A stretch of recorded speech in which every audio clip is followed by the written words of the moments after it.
Eh bien, chers frères, parce que tu m'as vu, tu crois.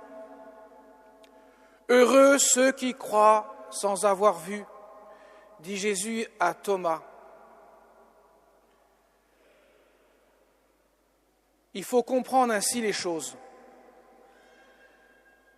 Je reprends la phrase en précisant bien les choses, et vous allez voir, c'est très important. Parce que tu m'as vu, tu as vu mon humanité. Tu crois que je suis Dieu, tu crois que je suis de nature divine.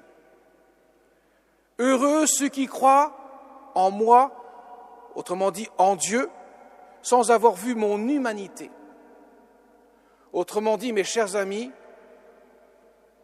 Thomas voit l'humanité de Jésus et dit, je crois que tu es Dieu, mon Seigneur et mon Dieu. C'est la seule personne de toute l'histoire de l'humanité dont on peut dire je crois et je vois. En l'occurrence, moi je ne peux pas dire cela de vous. Je ne crois pas que vous existez puisque je le vois. Je ne peux pas croire ce que je vois parce que croire et voir sont antinomiques. On ne peut pas croire et voir sur le même registre. On croit en la divinité qu'on ne peut pas voir. Et comme Jésus est Dieu et homme à la fois, on peut voir son humanité pour les contemporains de Jésus, bien entendu. Voilà pourquoi Jésus dit « Parce que tu m'as vu, tu crois ». Mais nous, les chrétiens d'aujourd'hui, Jésus nous dit « Heureux, vous qui croyez que je suis Dieu sans avoir vu mon humanité ». Au passage, l'adage qu'on entend souvent « Je ne crois que ce que je vois » est une idiotie, puisque je ne peux pas croire ce que je vois, car quand je vois, je vois. C'est comme si je disais « L'eau est chaude et froide ». Soit elle est chaude, soit elle est froide. Elle ne peut pas être les deux à la fois. Donc soit je vois, soit je crois. Et ça, c'est extrêmement important. Ce qui veut dire que je ne peux pas rejoindre la personne divine du Fils de Dieu sans la foi. Tous les évangiles de la résurrection manifestent avec une clarté saisissante que Jésus ressuscité n'est pas reconnaissable. On ne le reconnaît pas. Même les disciples d'Emmaüs, qui ont mis 2 heures de marche avec Jésus, qui l'ont reconnu à la fraction du pain, et qui sont repartis à Jérusalem. Donc 2 heures plus tard, ils arrivent au milieu des autres disciples, qui leur racontent qu'eux-mêmes ont vu Jésus ressuscité, et à leur tour, ils disent « Nous aussi, on l'a vu en chemin », et voilà que Jésus vient subrepticement dans le cénacle, au milieu d'eux, et ils ne le reconnaissent pas. Ça fait 2 heures qu'ils l'ont vu, ils ne le reconnaissent pas. À chaque fois que Jésus apparaît, il n'est pas reconnaissable. Tout simplement parce que le Christ ressuscité n'est plus de ce monde, il appartient déjà à l'éternité. Son corps n'est plus sujet aux lois de ce monde, il est glorieux, bien que sa gloire soit encore voilée jusqu'à l'ascension.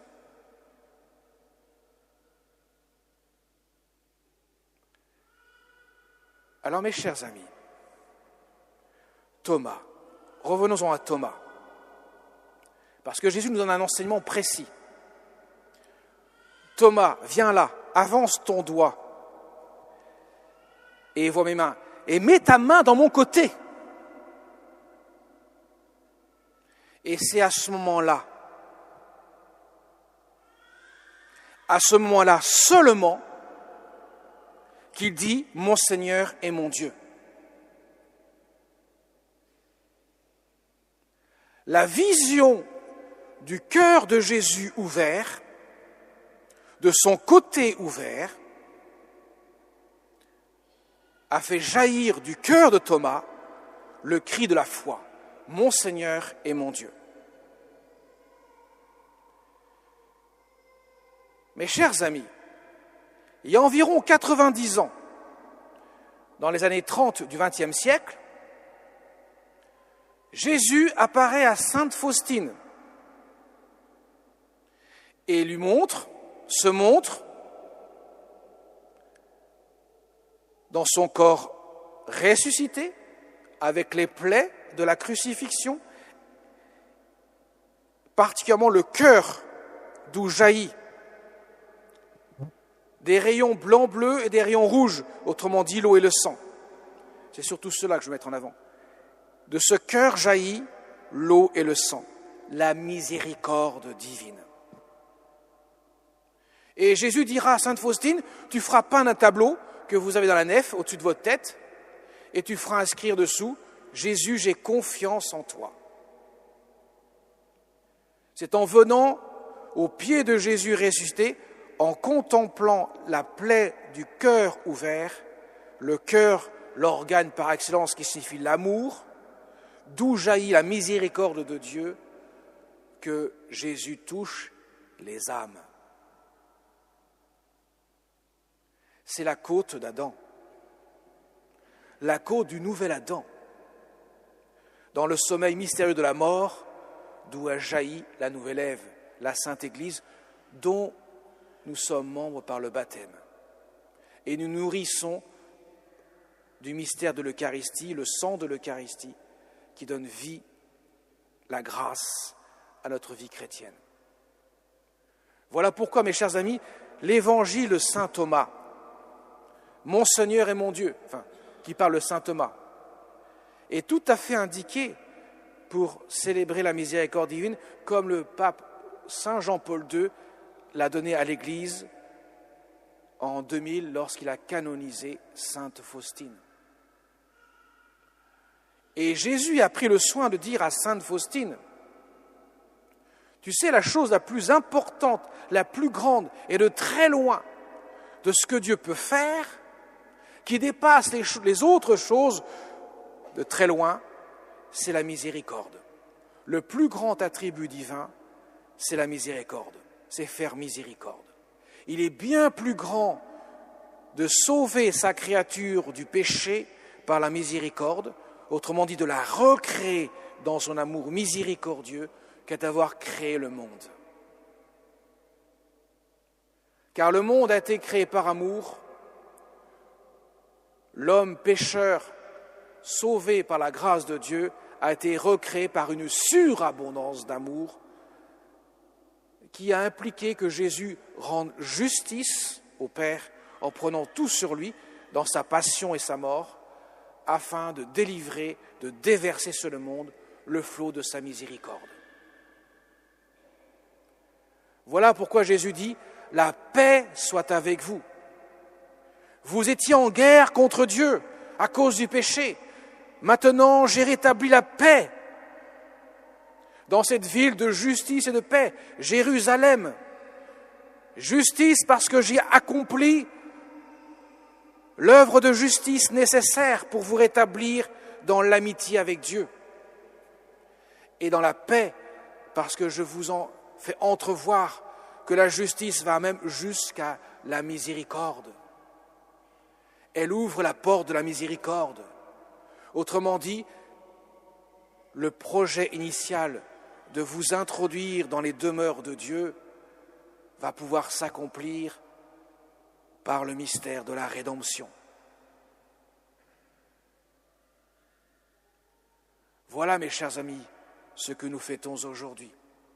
L'une des plus grandes fêtes chrétiennes, à n'en point douter, elle s'inscrit dans la résurrection, mais elle met l'accent particulier sur la miséricorde de Dieu. Et cela est d'une importance capitale pour notre monde d'aujourd'hui, où le monde semble s'égarer loin de Dieu, parce que le péché reste le péché, et que l'homme peut tomber dans le désespoir, se dire « Qui peut me sauver ?» La vie a une fin, la souffrance, les épreuves me guettent, elles sont présentes, je les vis au quotidien. Quelle est donc l'espérance que je peux avoir dans un monde qui finalement a beau être hyper technique, hyper scientifique, mais n'empêche que je meure, que je mourirai un jour et que je souffrirai. Mais voilà que Jésus nous dit, mes chers enfants, mon cœur est miséricordieux. La solution à votre problème, elle n'est pas dans la technique, dans la science. Car la technique et la science ne concernent que ce monde-ci. En aucun cas vous donnera part à l'autre monde, le monde de Dieu. Seule ma miséricorde, que vous accueillez dans la foi, vous permettra d'entrer dans l'éternité de Dieu, de connaître le mystère de la résurrection dont Jésus est le premier-né d'entre les morts, celui qui fait entrer pour la première fois dans le sein de Dieu l'humanité rachetée. Celle qui suit juste après, c'est bien sûr la Vierge Marie. Nous le fêtons dans cette grande fête de l'Assomption, le 15 août, où Marie aussi, comme Jésus, est montée avec son corps de chair au ciel, la victoire définitive sur la mort, faisant ainsi entrer la créature la plus sublime que Dieu ait créée, la faisant monter jusqu'au pied de son trône, notre Mère du ciel, dont les anges en sont ébahis, puisque une femme, bien qu'inférieure à l'ange en tant que créature, monte au-dessus des anges, parce que Dieu en a fait le joyau de sa couronne, en a fait l'un des moyens par lequel Dieu est entré dans le monde. Par le oui de Marie, Jésus est venu. Par son oui, partageant le glaive de douleur sur la croix, Marie devient aussi celle qui sans cesse plaide notre cause et intercède auprès de ce cœur divin. Voilà pourquoi on ne peut pas séparer le cœur sacré de Jésus et le cœur immaculé de Marie. Ils n'en font qu'un. Les deux cœurs battent du même amour. Voilà pourquoi, mes chers amis, quand nous invoquons notre Seigneur, passons par le cœur immaculé de Marie. Car comme le disait l'un des plus grands saints, le célèbre saint du Poitou, le plus court chemin pour aller à Dieu, disait le père de Montfort, c'est de passer par le cœur de Marie, le cœur immaculé de Marie. Amen.